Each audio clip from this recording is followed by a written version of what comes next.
Alison Mahoney, the baker, and I am collaborating with Nunbelievable Cookies to use their incredibly delicious cookies in some amazing recipes. That's right, we are looking to stamp out hunger one cookie at a time and one recipe at a time.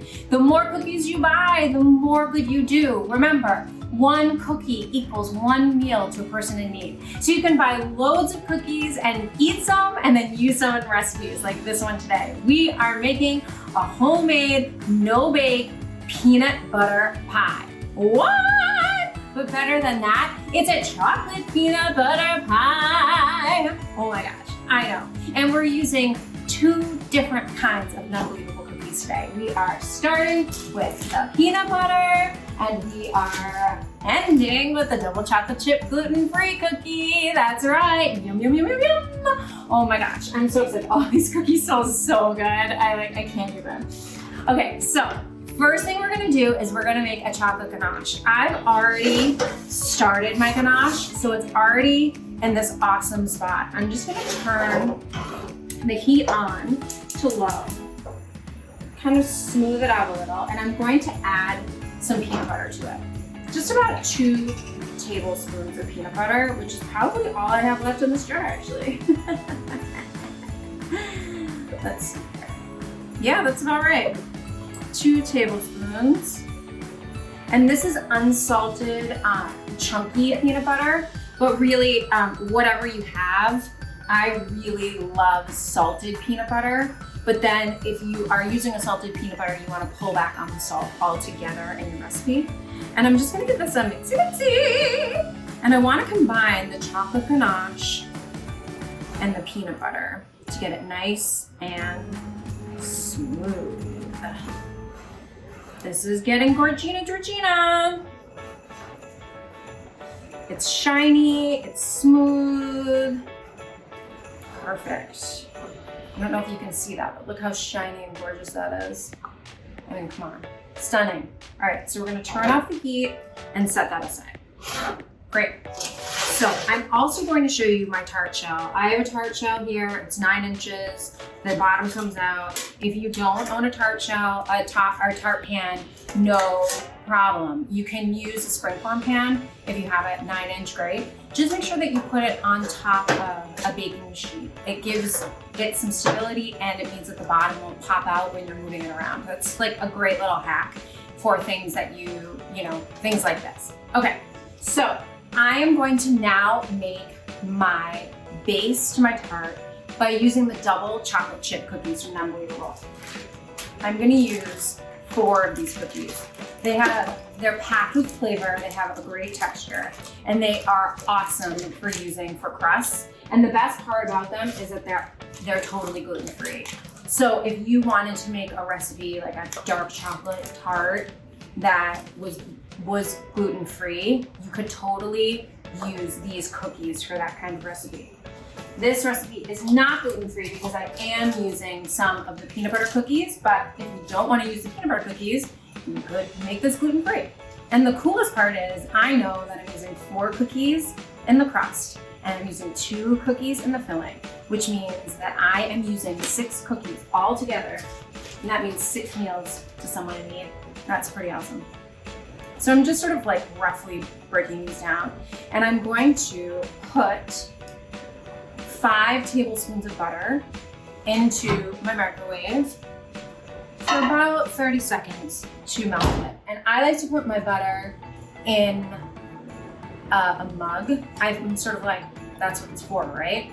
So I use the mug to melt it down, and then it's super easy because it gets hot and you don't have to worry about it being, you know, the right temperature. So while I wait for that, let's just talk about Nunbelievable a little bit. So Nunbelievable has this incredible mission. They are trying to stamp out hunger one cookie at a time. That means for every cookie they sell, they donate a meal to someone in need. And with 54 million people food insecure in this country, there are a lot of people in need. These recipes will help you give back in more ways than one. You'll be able to make a delicious recipe to share with your loved ones and know that those cookies that you used in the recipe are going to something positive, giving meals to someone in need. Now I'm going to take my 5 tablespoons of unsalted butter. I'm just going to pour that over the top. Take the top of my food processor and then give this mixy on high.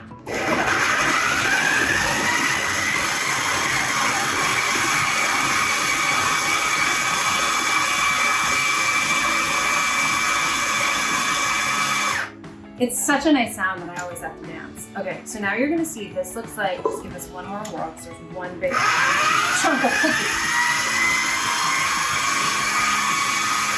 cookie. Cookies started coming out, it's so fun. Okay, so you're gonna see this looks like sort of like a sand, like a wet sand texture. That's exactly what you want. And you're just gonna take it, you're gonna take out the center carefully because remember it's very sharp. And you are going to put that on the bottom. Just like that. Amazing, right? Okay, now this is where your hands are gonna get dirty. But like if you're not making a mess in the kitchen, you're probably not doing something right. So that's my motto. I'm gonna have it printed and put all over my kitchen. And you're just gonna press this down. Now, it should press down pretty easily, which is really great. And you wanna make sure that you're getting the crust all the way up the sides as well. Here, let me move this so you can see a little better. So you want to get the sides as well, because this is like a really big, beautiful tart, and you want to make sure that you can see all the beautiful layers when you cut into it. And I mean, chocolate and peanut butter are like a classic matchup, right? So you could add some really yummy things into this, like, you know, chocolate peanut butter candies. You could add dark chocolate ganache on the bottom. You could do a lot of really fun decorations, customizable things. The other really great thing is, like, if you have someone that has a nut allergy, you could totally replace the peanut butter for sun butter, for instance, and that would be really good. Okay, so this is basically how I want it to be. I could mess with it a little bit longer, be a little bit more of a perfectionist, which I am, but I want to show you how to make the rest of the recipe. So I'm just gonna wipe off my hands and I'm gonna move my food processor to the side. Now, the thing with this recipe is you do not need a stand mixer. I have one, so I use it all the time. If you have a hand mixer will totally work for this too. Hand mixer is sort of important with this recipe because you want to get some volume in the peanut butter mixture. So you want it to have this like really voluminous, like velvety feel to it. So you do want to whip it. Okay, so we are going to take 1 stick of butter, which is a 1/2 cup of butter. We're gonna put that into the bowl of my mixer. We're also going to take 1.5 cups of unsalted smooth peanut butter. So again, if there's a brand of peanut butter that you really love, my spatula is not gonna fit. Then I suggest you use it. If you have it in your house already,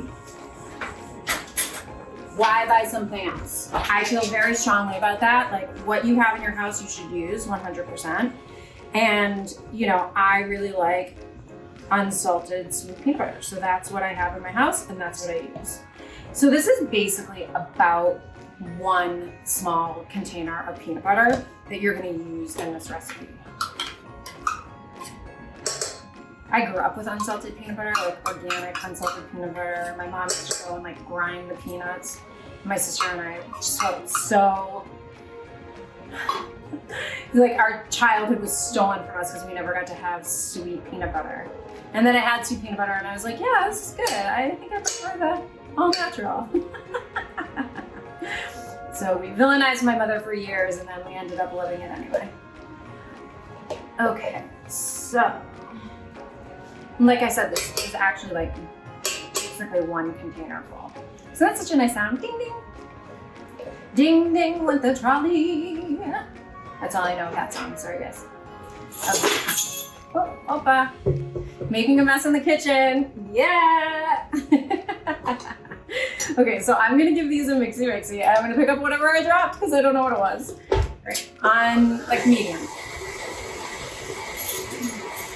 Measuring spoons.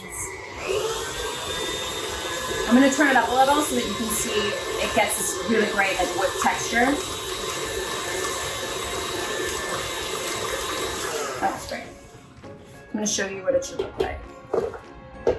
Ooh. See, so it's fanned out to the sides, but it's really creamy. It looks really creamy and it smells so good. And just wait, we're gonna add even more deliciousness into this, so it's gonna be like, what? And the great thing about this recipe is that it's no bake. So it's really awesome to do with kids. It's great to do during hot weather. It's a great make ahead recipe. And I think that all of those things are super important when you're working with stuff like this and you don't really have a lot of time. You can definitely do it. You can make ahead. So I'm gonna take 1 cup of confectioner's sugar.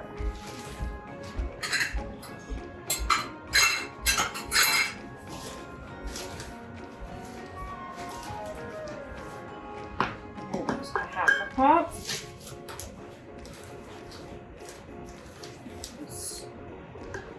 One cup.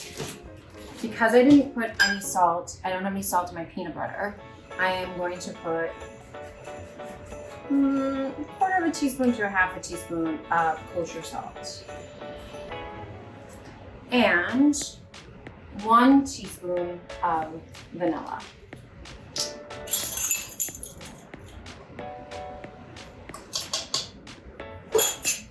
That's it. That's all she wrote, friends. That's the recipe.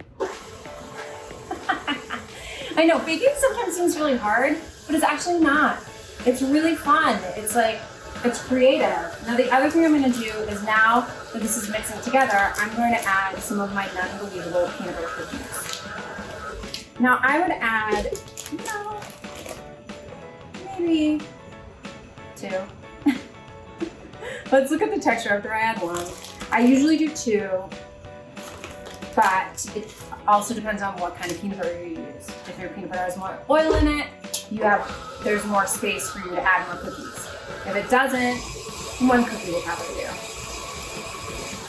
I'm gonna add my other cookie. This looks great. Oh gosh, it smells so good. It really smells so good, you guys. Like, I can't. And look at how good this cookie. I can't. It's so good. Okay. Did I mention it's good? I think I said good like 7 times there, and it's really good. So. Okay. Let me give that a mixy.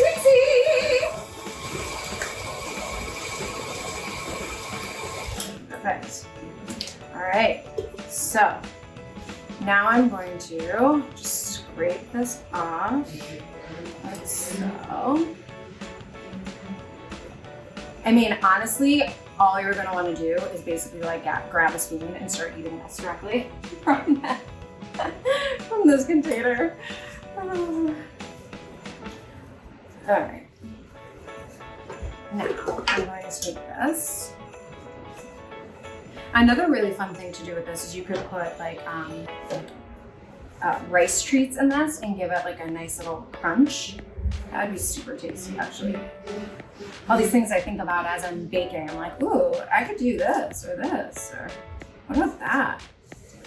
Okay, so I grabbed an offset spatula when I was over there as well. And I'm gonna use my offset spatula. Now there are a few things that I'm like, you should have this.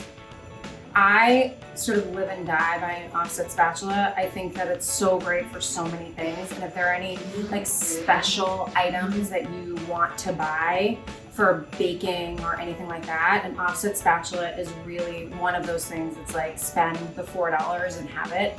It's amazing for things like this. It's amazing for frosting cakes. It's great for making like an ice cream cake. It's just really, it's really useful.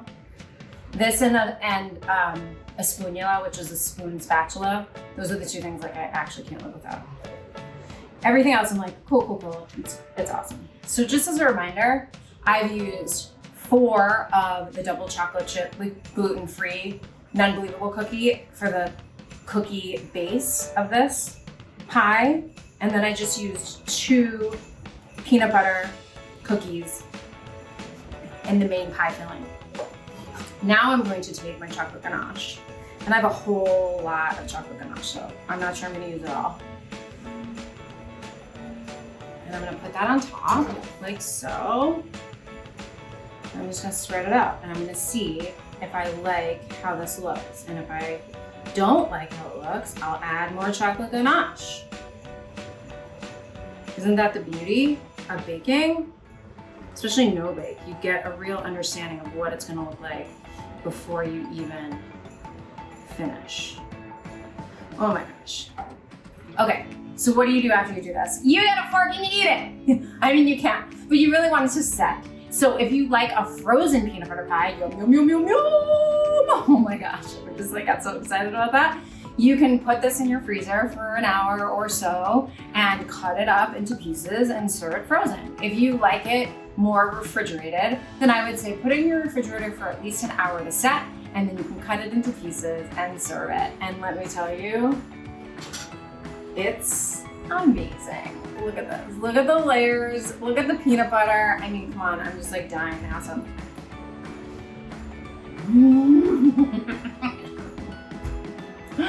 It's so good. The dark chocolate of the cookie and the ganache is super tasty and cuts right through the sweetness of the peanut butter, but there's this really great texture in the peanut butter section because of the Nunbelievable cookies. This recipe and more can be found by following Nunbelievable below and by following us on Instagram at Nunbelievable. And while you're at it, follow me too at Singing Baker, or should I say at Singing Baker.